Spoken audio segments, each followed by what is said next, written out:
کائنات کی شاہراہ۔ انسان ایک کامل دنیا کے اندر غیر کامل وجود ہے۔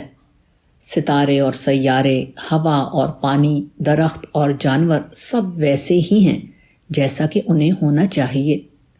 وہ فطرت کی مقرر شاہراہ سے نہیں ہٹتے۔ اس کے برعکس انسان فطرت کی شاہراہ سے ہٹ جاتا ہے۔ انسان ویسا بنتا ہے جیسا اسے نہیں بننا چاہیے۔ انسان وہ کرتا ہے جو اسے نہیں کرنا چاہیے۔ انسان کا یہ تضاد سوال بھی ہے اور اسی کے اندر اس کا جواب بھی۔ اس سے ظاہر ہوتا ہے کہ انسان کے تمام مسائل کا سبب یہ ہے کہ وہ کائنات کی شاہراہ سے ہٹ گیا ہے، اور اس کے تمام مسائل کا حل یہ ہے کہ وہ کائنات کی شاہراہ کو دوبارہ اختیار کر لے۔ فطرت کی جو شاہراہ بقیہ چیزوں کے لیے اس بات کی ضمانت ہے کہ وہ ان کو ایک معیاری دنیا میں ڈھال دے، وہی شاہراہ یقینی طور پر اس بات کی بھی ضمانت ہے کہ وہ انسانی معاشرے کو معیاری معاشرے میں تبدیل کر سکے۔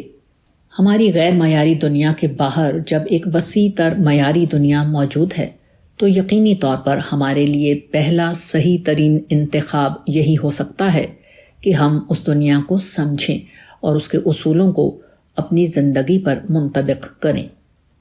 کائنات کے مطالعے سے جو واضح ترین بات سامنے آتی ہے وہ یہ کہ پوری مادی کائنات ایک متعین قانون فطرت میں جکڑی ہوئی ہے۔ وہ کسی حال میں اس سے جدا نہیں ہوتی۔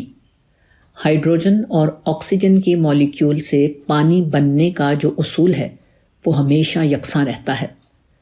مختلف عناصر کے امتزاج سے کیمیائی مرکبات ہمیشہ ایک ہی لگے بندھے اصول کے تحت بنتے ہیں۔ معدنیات کا پگھلنا اور پانی کا بھاپ بننا ہمیشہ ایک ہی معلوم قانون فطرت کے مطابق وقوع میں آتے ہیں۔